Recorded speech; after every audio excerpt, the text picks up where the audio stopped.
Thank you all for joining us this evening. My name is Aaron Rosenblum. I'm the Health and Science Librarian at the Portland Public Library. I will be your PPL host for the evening. You can see my display name is Portland Public Library. So if you have anything you need to ask me, feel free to use the chat for that. Tonight's event is part of our sustainability series, which we co-host with the Southern Maine Conservation Collaborative.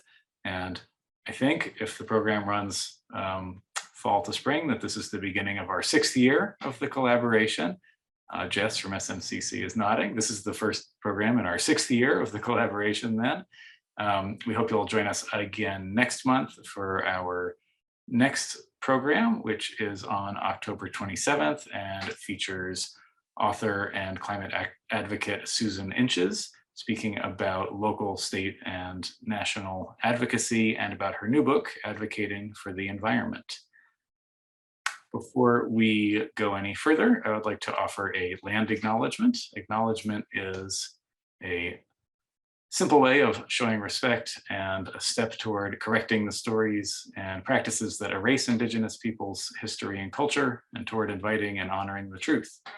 So Portland Public Library would like to acknowledge that the land on which we gather is the occupied and unceded territory of the Wabanaki, the people of the place where the sun first looks our way, who have stewarded this land throughout the generations. We extend our respect and gratitude to the many Indigenous people and their ancestors whose rich histories and vibrant communities include the Abenaki, Maliseet, Mi'kmaq, Passamaquoddy, and Penobscot nations, and all the Native communities who have lived in Chuabunkeg for over 3,000 generations in what is now called New England and the Canadian Maritimes. We thank them for their strength and resilience in protecting this land and aspire to uphold our responsibilities according to their example. So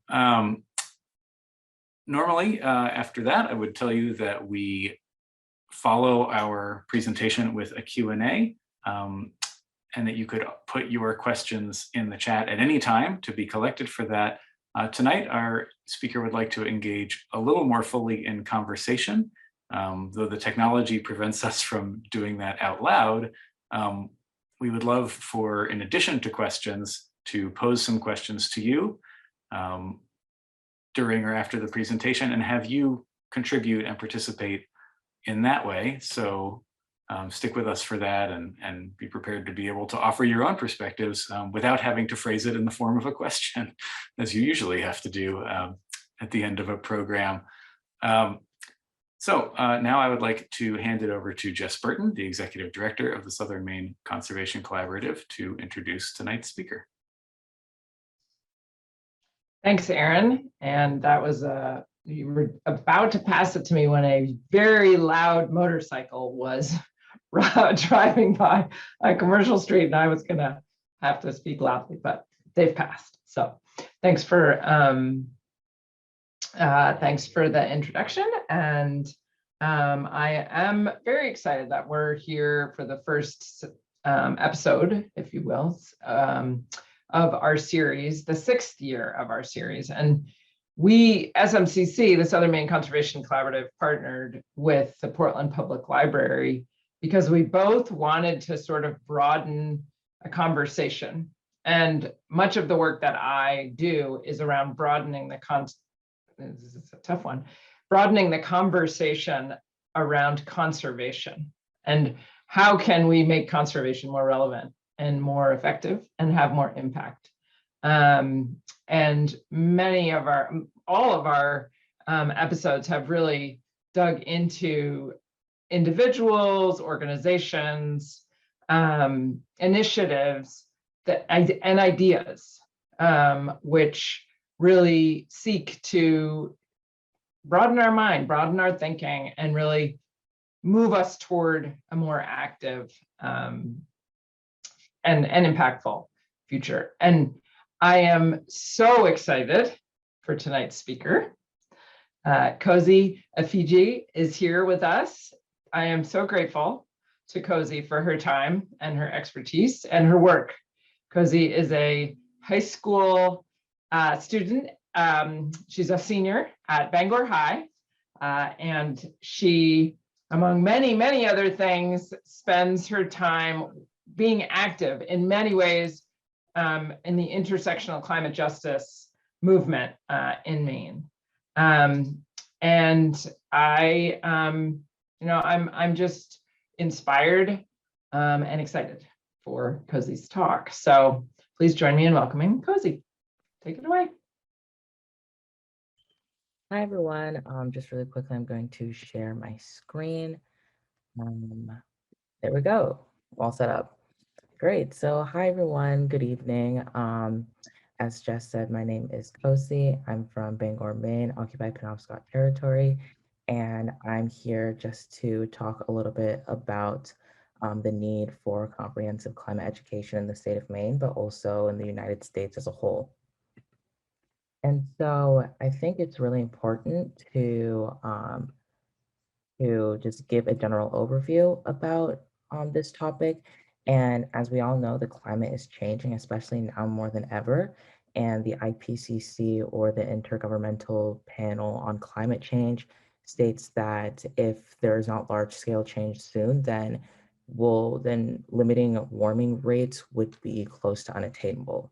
And we can see how the effects of climate change have manifested itself in different natural disasters, such as Hurricane Henry, which caused major damage throughout New England. And just to put into perspective how odd it is to have a hurricane touch landfall in the area, the last one to do so was in 1991, and that was Hurricane Bob.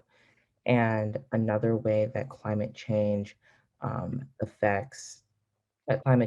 is affecting the world around us, as we can see through California wildfires. And just to show how progressively worse the wildfire situation has been getting in California, the worst year for wildfires for the state was just last year in 2020. So that just goes to show, and the wildfire rates are supposed to be getting even worse as time progresses. So, and we can also see how climate change is affecting our own state as well. So warming waters will threaten a lot of Maine's industries like fishing and lobsters, which obviously is a major livelihood for a lot of people in the state. And on top of that, um, the the tick season in Maine is getting progressively worse as well. And actually, the worst year for Lyme disease in Maine was just 2019, so just 2 years ago. And so when we talk about all these effects of climate change and how they will be progressively be getting worse as the years go by, we need to also think about who will be bearing the cost of the effects of climate change, and that would be youth, my generation and the generations moving forward. And so it's really important to put the youth perspective as a spotlight when we're talking about a lot of these issues. And just to center that in this conversation, currently as we're talking and dealing about the effects of climate change, the oldest of Gen Z being from 1997 roughly to 2012 are in their mid 20s, and half of the generation is already able to vote. And the oldest of Gen Z will actually be able to run for the US House of Representatives in the midterm elections. So when we're talking about how Gen Z is the future leaders of tomorrow, those future leaders are stepping up to the plate right now in the fact that they can already vote and the fact that they can already run for major offices. And so this is going to be even more of a factor as many countries have goals to reduce their carbon emissions by 2050. But at that point, the oldest of Gen Z will be in their early 50s, and the oldest of Gen Alpha, the generation after mine, being from roughly 2013 to 2025, will be in their late 30s. And me personally, I'm 17 years old right now, and by that time, I will be 45 years old. And so the reason that I bring up this point right here is because when we're talking about global emission rates and trying to reduce those and policies to try to reduce those, when we're talking about Gen Z being the future leaders, it's really, and other generations stewarding these climate efforts after us, it's really important to make sure that that those individuals are being equipped with the best resources to take on this effort. And as we have seen with the effects of climate change, proactive action is a lot better than reactive action. And so to make sure that global emission goals are met and retained, youth need to be educated on the climate issues of today so they can create the solutions of tomorrow. And so I know I've been throwing around this idea and concept of climate education, but what exactly is climate education? And what I would define it as would be understanding climate change and its effects, and also understanding what causes climate change as well. And on top of that, it's also having a connection to nature and understanding how climate change impacts different communities and peoples as well.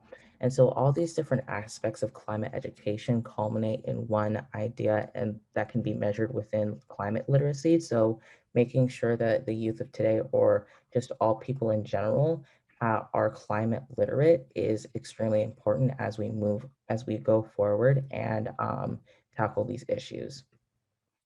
And so when we talk, so just to talk a little bit about my experience on formal climate education, the reason that there are only 2 bullets on the screen is because I've had very little formal climate education. I think the only time that I can remember of having climate education in my K through 12 experience was in my freshman year of high school in my earth science class for about a week and a half where we talked a little bit about climate change, and that was kind of it. And also, that was not a class that I necessarily needed to take to graduate. It was just something that I took just because I wanted to and I was interested in the class. But that just kind of puts into perspective if that's the education that I'm getting, then that's probably something that, around what the education of other students around Maine are getting as well in terms of climate change. And so a lot of the education that I've had to do when it comes to climate change has been self-taught. And so a lot of this came from my heavy STEM background. I was in elementary and middle school, I had a really big interest in science and especially climate science. It just was definitely a big interest of mine. And so that led me to the STEM program at my school where I was able to conduct independent research. So in doing so, I did a lot of I've worked a lot with water science and I'm also a part of the stormwater management and research team at my school, which focuses a lot on monitoring and testing and monitoring the health of our local watershed, that being the Penobscot River watershed. And so, yeah. And so even though I've kind of started it in the science realm and just really focusing on the science of climate change and things of that sort, my path kind of got rerouted when I attended the Maine Environmental Education Association's 2019 Changemakers Gathering, where that was the first time that I actually was able to learn and see climate change as an intersectional um, issue, and that's kind of where it started down, where I started my path of action and really trying to make sure that I personally had a part in the climate movement. And that has led me to my continuous work with the Maine Environmental Education Association and also a lot of the different things that I do, one of them being my role as the co-chair of the Nature-Based Education Consortium's Climate Education Working Group. And so even though I feel I am in a place where I'm extremely comfortable in my knowledge about climate change and climate action, that doesn't mean that my learning has stopped. So learning is something that is continuous, especially when it comes to climate change, because it is constantly, as the name says, changing. And education is not linear at all. Learning adds to someone's personal web of knowledge and the knowledge that a person has impacts their outlook on life. And that's exactly why climate education is so important. If a person has a connection to the earth and understands the devastation that is being caused by climate change, they are more likely to take action on the issue. And so that's exactly why climate education is needed now more than ever. And so now with that, I just wanted to take some space for some dialogue. So Aaron earlier said that please put some questions in the chat, and here's just a prompt that I posted, just how can we increase climate education and climate literacy in Maine? But that does not have to be the only thing that you all can ask questions about. I would just love to hear the different thoughts and perspectives of the audience. So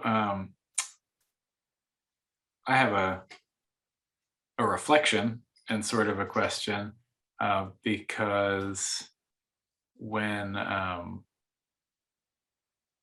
was in, I guess, high school and middle school, there was a bit of a trend or a vogue for environmental education, but it was mostly kind of within families. I don't think it was in school much. And there were books like, there was a super popular book at the time, 50 Simple Things You Can Do to Save the Planet. And we did those things and we didn't save the planet, unfortunately, for all future generations yet. But, and that led to having to do self-directed learning like you did, or participatory learning, although I don't think I did anywhere near as much of that as you have done. And I guess what I wonder is, I think folks would say that participatory learning is a really great way of learning, and self-directed learning can be really powerful. And I'm thinking about whether there's a way of keeping that aspect, which I think engages young people, sort of somehow bring that into the classroom without making it a class you have to take, right? Because do you think you would have had the same experience if you had to take climate science and environmental justice? Oh, I have it at 7:30 in the morning and it's with teacher so-and-so. So I wonder if you think there was value in the way that you came to that knowledge, and how that could get translated in a way that doesn't just become, I don't know, more school. If just more school is a problem, maybe it's not a problem. Yeah, definitely. I definitely do think that my experience with, teaching myself about these issues was valuable. And there is a way that it can definitely be incorporated into the classroom without it feeling monotonous or just something that, a graduation requirement. That could be engaging things like community gardens, a school garden, or different field trips and things like that. There are a lot of different ways to understand and connect with the earth and to learn about climate change that doesn't have to be taking notes at 7 a.m. So yeah.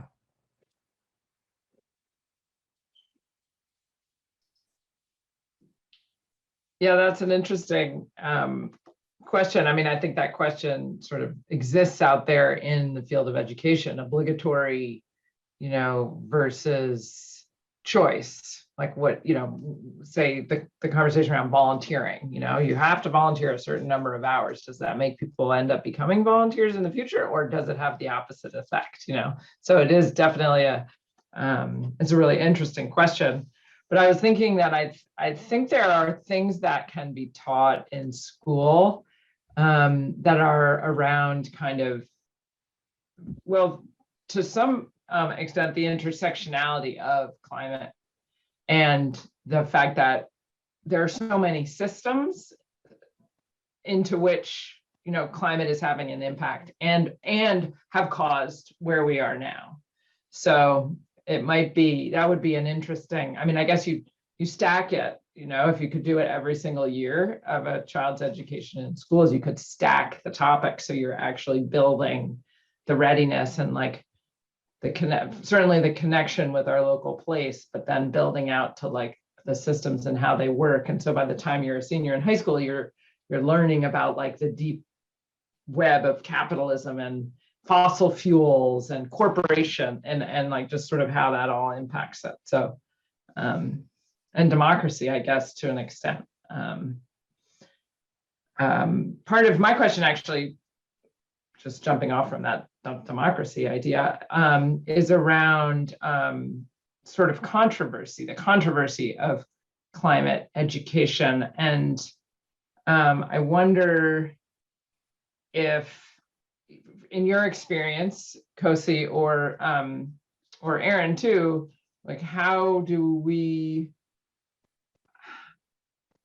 is there still a controversy around climate, and climate change and what causes climate change, to the extent that that would have, would create a barrier for teaching it, for having climate taught in school? And I don't know, like, I'm not familiar with what's happening in other states. Maybe you know, Kosi, some of that stuff. So just wondering how that kind of all plays out. Yeah, so there are a couple of different policies in different states surrounding climate education. The one that I can think of off the top of my head is I'm pretty sure, Washington State Climb Time Bill, which focuses a lot on grants to schools to support climate education. So I kind of have two ideas on it. So firstly, I definitely do think that there is still a controversy around what causes climate change and things of that sort. But at the same time, the reason that there are those controversies is because it was not really talked about or brought up in schools and things like that. So I think the best way to kind of stop those controversies is by educating people. And so I think obviously there are some hurdles to jump through to get to that point where it can actually be taught. But at the end of the day, it'll definitely have a tremendous benefit to youth as a whole, and just the outcome and the prosperity of the earth as a whole.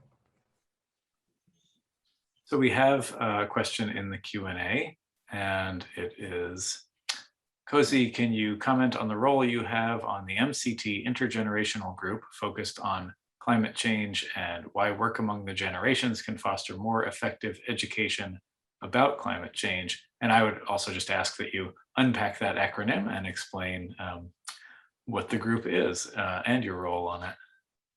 Yeah, so that is the Maine Climate Tables Intergen project. And so that's really, so that group is really focused on intergenerational dialogue and action when it comes to climate change.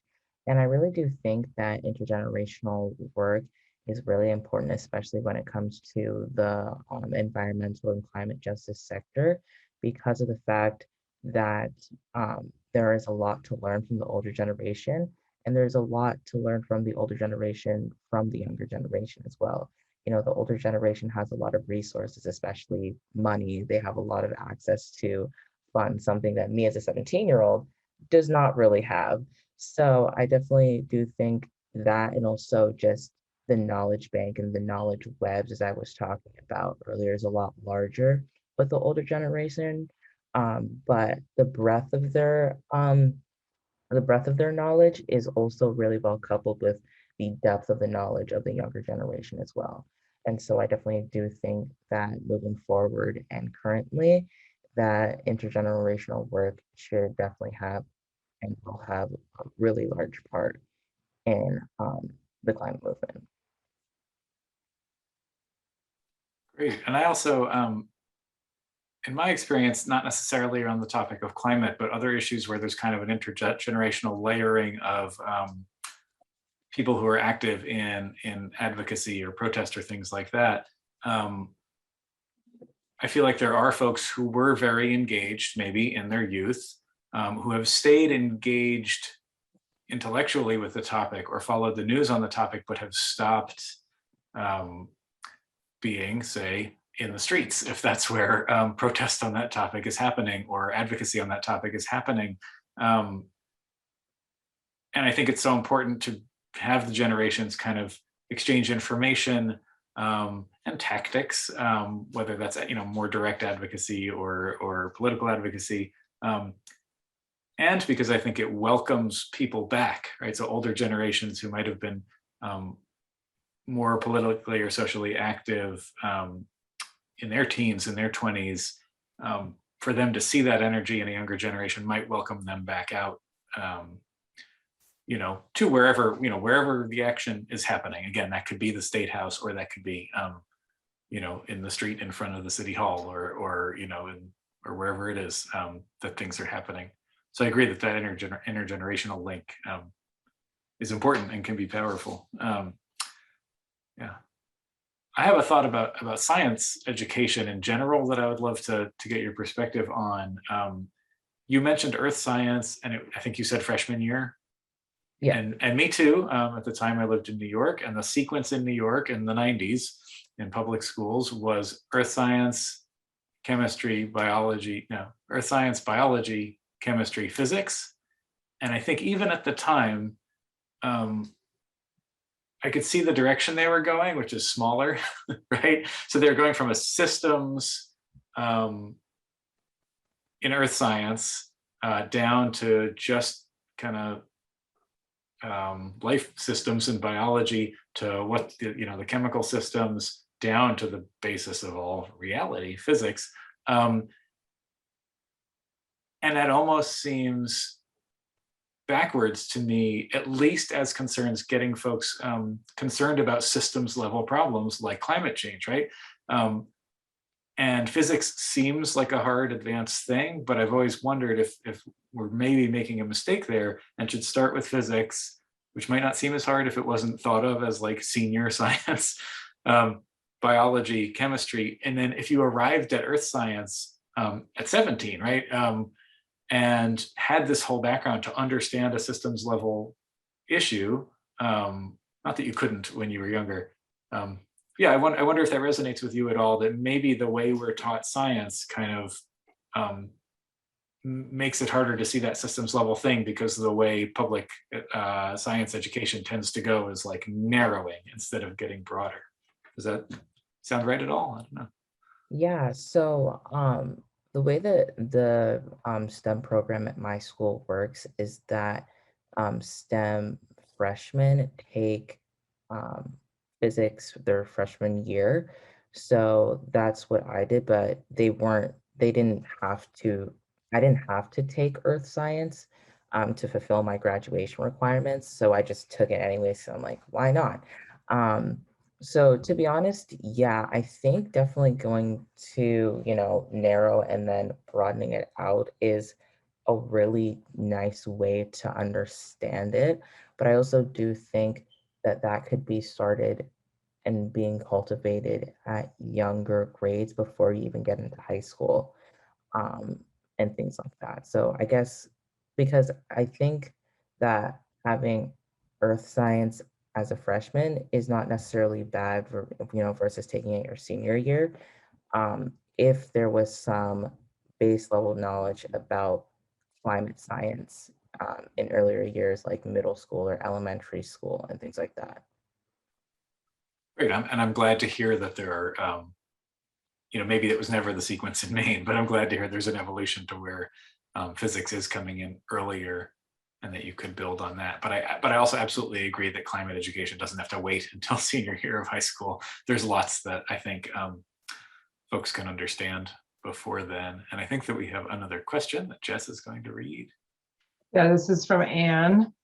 She writes, I'm a teaching artist and have been introducing climate topics in my after school and out of school OST programming. I feel like this sector could be a valuable scaffold for public school teachers, but there is little collaboration currently. Is there a possibility of the environmental nonprofits supporting this sector and acting as a link to public school programs? That is a great question, and I would love to learn more about your question, Anne. So I'm going to put my email in the chat so you can email me, because I'd love to learn more. And we're actually starting to do something right now at our organization called the Climate Change Observatory Network. That is a picture post monitoring site. We're working with organizations all over Southern Maine to set these up to track photos of the land or water and they're being uploaded to a really cool online platform called Chronologue, and it makes a little video automatically. You can see, if you go, I can also put the link up there, go to this website, you can click on all these different sites, and you are, we just started less than a year ago, and you can already see a bunch of different videos of stills, and we're starting to think about how that, and one of them actually is going to be in Deering Oaks Park with King Middle School. So like, how can we build this out with schools? So I'd love to talk more with you about that, and especially around art. And Kosi, do you have any thoughts on that that you'd like to share too?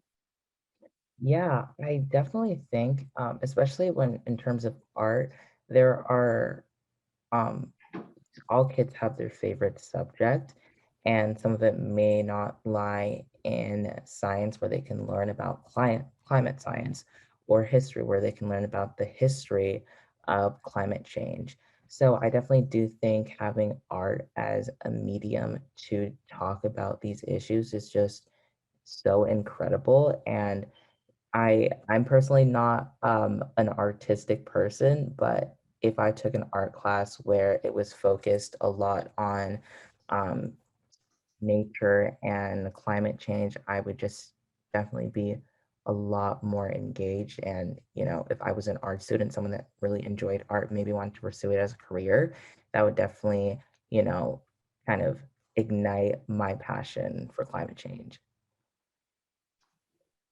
That's so cool. Yeah.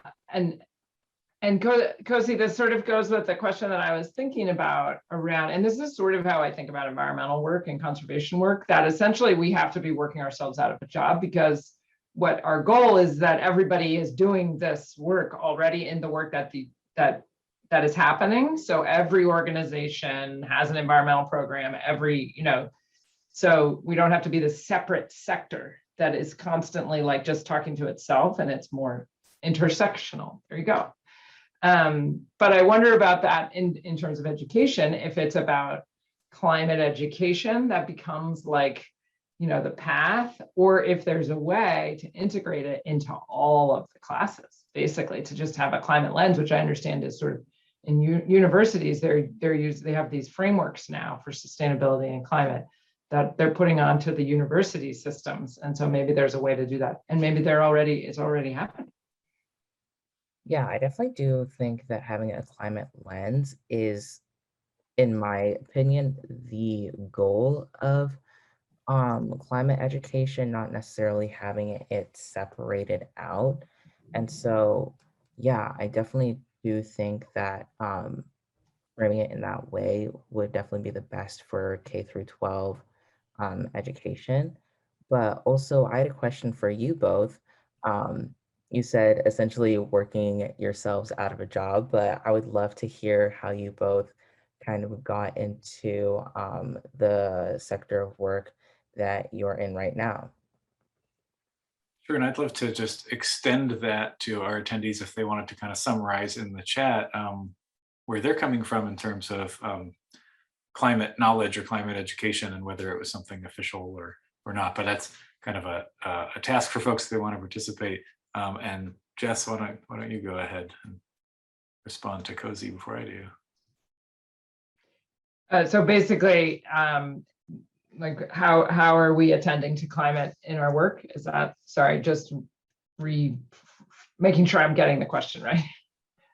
Yeah, so my question is, what was your journey in getting to the place that you are with your work? Yeah, good question. So I grew up in New York City, very, a very urban center. And I came into this world being someone that wanted to be outside. So it just happened that way. And, it could be all the various ancestors of Italian, Irish, Scottish descent who were very connected to their place and their land. And maybe that just sort of flowed out. And then my personality, all the things. We could spend a lot of time, right? All of us talking about this. But so I always wanted to be outside, and we didn't have I don't think I talked about the climate at all in high school. I took the typical, I mean, it really wasn't even nature-based, truthfully, you know, it was like biology and chemistry. And when I went to college, I didn't know what I was going to study. I went to school in upstate New York, and I took a lot of different classes to be like, oh, do I want to do sociology? Oh, do I want to do economics? Oh, you know, all these different things. And at the end of my senior year, the second semester, I took environmental studies.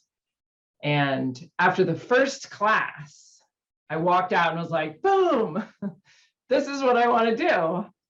And I was really fortunate. I went to a school that didn't even have a major in environmental studies, so I sort of created my own major, but I was really lucky to have a professor who was, I think, ahead of his time in terms of teaching around. We learned about climate, we learned about indigenous history and issues. We learned a lot of things that, you know, if we had been able to sort of fall right into an organization or be able to really do the work that we were kind of trained to do, you know, it would be very similar to what we're talking about now, which in some ways is a little bit frustrating because that was almost 30 years ago. But you know, I think that I went from there into the outdoors, like leading trips outdoors and focusing on education. So really about connecting people to the outdoors, because we know that it's hard to work to protect and save something that you don't love. So that's been a lot of my work. And now working in the conservation sector, I see the opportunity for organizations who have a lot of resources in the form of money and land, somewhat challenged on how to enter the conversation around climate change, partially because it is a controversial topic, and it's just unclear sometimes how is a land-focused organization supposed to just sort of what's our role, and so that's where we've developed this climate change observatory network. Yeah, so that's, you know, if you ask me that question tomorrow, I might tell you, you know, I might cover different things, but Aaron. So we had one more question from Steve, who says he has to sign off, but I think we kind of got it in a previous question about how climate change cuts across all school subjects. And I feel like you all were basically on that. So I hope Steve feels that way as he signs off. I'll give a shorter story. I grew up in the suburbs of New York City, but definitely in the woods. And I was just at my father's house this past weekend, and I was sleeping in my childhood bedroom with the window open and hearing what to my mind is my earliest memory of anything, which is the sound on a late summer night of katydids and crickets and other night creatures outside of that window. That's truly, I mean, I've thought long and hard about what my first memory might be. And I happen to, outside of this work, be a musician and a sound artist and work a lot with recorded sounds of the environment. But either that was predicting that or it's a coincidence, but that's really that connection to the natural world, and the natural world kind of coming into human space. I mean, obviously we inserted ourselves into that space, but in my case, into my bedroom and into my ears. I won't say it started a lifelong journey in conservation or climate science, but you know, early memories for me are being there in those woods, which are not far from New York City, but woods are woods, and then a lot of outdoors stuff as a kid and a teen, spending time elsewhere in the country in the outdoors. But I want to skip over a bunch of stuff and jump right to becoming the health and science librarian at the Portland Public Library, which is a position with a huge purview. You know, health is an enormous topic. Science is an even more enormous topic. But what was clear when I was looking at the position with PPL, and when I was hired, and when I was talking with my colleagues and our administration, and when I kind of looked into my own interests and what I would be able to do in this position, climate and sustainability are really the science topic that is the obvious focus point at the moment for Portland Public Library, for me in my position as health and science librarian. Just as in health right now, the topic at the moment is the pandemic, and that aspect of health. Hopefully, we will more quickly turn away from that to other broader health topics, in our programming and our resources soon. But I don't see sustainability and climate fading from kind of the top billboard spot in my job, in the science part of my job, anytime soon, because we're not addressing this enough, right? So for me, it has partly to do with stepping into this role and seeing and knowing and being asked to make these topics really the core of what PPL science programming will be at this moment. And that does align with my personal interests and my desire to center this thing that we really need to do at the moment. Sorry, we can't unmute the participants because I have a feeling that we could, get into a deep discussion about this topic and where everyone comes from and sort of what do we lift up. And so, how can we increase climate education and climate literacy in Maine is sort of like we're going to our personal stories and our personal connection. And, that's part of the, right, that's part of the work, I suppose, is doing that. But so, and that work is certainly, we have many resources, many beautiful places here in Maine, but there are still so many barriers for people to access those places. So the work isn't just as simple as, say, creating a preserve.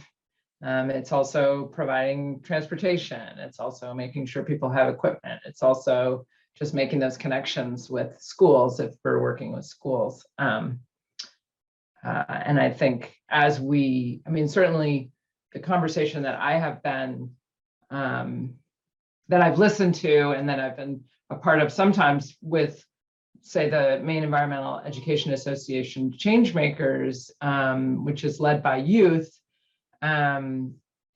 is so intersectional with so many topics. It's not just, it's about climate, but it's also about racial justice. It's also about economic justice and educational justice. And I think that is a framework that comes with these generations, the younger generations. And so as a sector and an organization, we need to be attending to that. We need to be putting that out there, acknowledging it, and really, if we want to stay relevant and if we want to have people come, and work with us I don't know that we necessarily need to do that because the work's going to get done, whether it's in another organization or not. Kosi, you're going to do it. But to do that intergenerational work, there needs to be some serious change, cultural change also. Yeah. So I don't know if we want to, if either of you want to say or ask anything else, but I think I don't see any more questions, and I feel like we could come to a close, or if you have something more. I do have a question that's a little less about the education and a little more about the advocacy that you do, Kosi. And I guess it's that I wonder what you see as the future, maybe the next 5 years of where the youth advocacy in Maine or in general is heading. So to me, in the last 5 years, I have witnessed a lot of young people becoming active in things like Sunrise Movement, and seeing that sort of develop from just develop as an organization and as a system of little hubs in different places, and to see, partially through encountering your work, right, that there are all of these different levels of organizations in a state like Maine, being organized by youth. And do you think that sort of youth movement around climate is still growing? Like we're going to see a bunch more different organizations, or it's solidifying into organizations that are going to get bigger and do more work or become more active? Or do you see a tapering off? I hope not. I don't see that. But yeah, I just wonder where you think that specifically the sort of youth-led climate justice movement is headed at the moment. Yeah, personally, what I want to happen for the youth-led climate justice movement is continuous growth first and foremost, and really having a large stake in a lot of the climate policies that come about and things of that sort, but also a lot more of highlighting the work of BIPOC youth, because even though there are a lot of youth of color that are in this sector, their stories are, what I've observed, less shared more often than the stories of their white youth counterparts. And so that's something that I would hope would become more prominent, the voices of youth of color in this movement. I can say, as a book selector for the library in this area, because it falls under my call numbers that have science in them and helping them, the books by climate activists and young climate activists of color are starting to fill in, where it's absolutely right to say and to criticize that at first it was, let's give Greta Thunberg 4 book deals before we, give a youth climate activist from somewhere on the African continent, a book deal. Not to mention, in America or Europe, youth of color. But I am seeing those books in my ordering, right? We order books months and months before they're published. So I am glad to see that those voices are at least getting into that world. That's just one world, obviously, having a physical book published as a means of getting the word out. And I agree that that's been necessary, and I hope that'll continue, for instance, in whose stories end up in books that end up on the shelves of libraries. Yeah, I see that as something we can do to amplify those voices. I mean, social media is powerful in that way. There's so many people out there that are sharing stories from different places. The most affected communities and places in this country are often economically disadvantaged, or BIPOC communities, indigenous communities. And we just need to keep sharing those stories, amplifying those stories, sending resources to support, shifting power, and enabling those voices to get out there, because that's how we'll get to the solution, basically.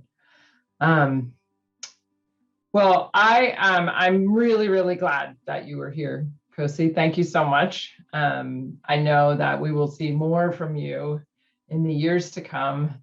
And I am really looking forward to that, to saying I knew her when she was here at the public library. So thank you. I'd like to thank you as well, obviously, Kosi, and Jess, and our attendees. And just a reminder that October 27th is our next installment with Susan Inches. And we hope to see everyone there.